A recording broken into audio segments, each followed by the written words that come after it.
Sun and Shadow. The very first experience with something out of the norm was when I was approximately 4 years old. My mother, stepfather, and I still shared a room when I was this age, and I was playing in their wide, empty bed while they were getting breakfast ready.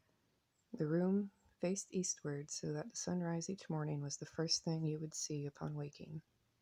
The view was always gorgeous, and made even more scenic thanks to a golden field of wheat just past the rough and gravelly road that would wave gently in the slightest breeze. A tall and old oak tree graced the ditch just to the side of the window, so that it never blocked the early rays of light that streaked into the room each day. You can see why I would like the room and the view from that position, at least at first glance. This particular morning, though, the safety of my room would begin to degrade.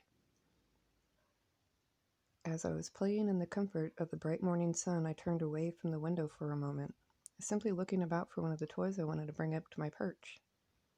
I scanned around the worn plank flooring when a shift in light played across my upper peripheral vision. Instead of the blank pastel green wall that I expected to see, there was a tall, somehow ominous shadow. Instead of being scared at first, I was mostly curious. I realized that I had just been looking out of the window where the light was coming from, but there hadn't been anything in the light to cast the shadow like that.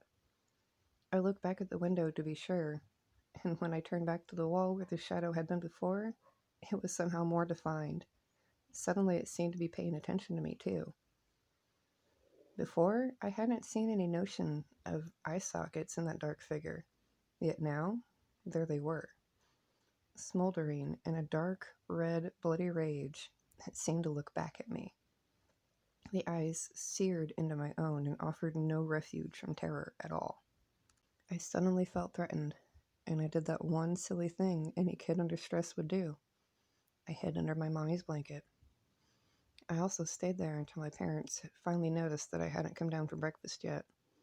I had to be carried down in my stepfather's arms, and of course, they didn't understand how I could suddenly be so terrified in the light of early morning. They thought, if anything, it was a simple matter of a nightmare that I hadn't shaken off yet. They had no idea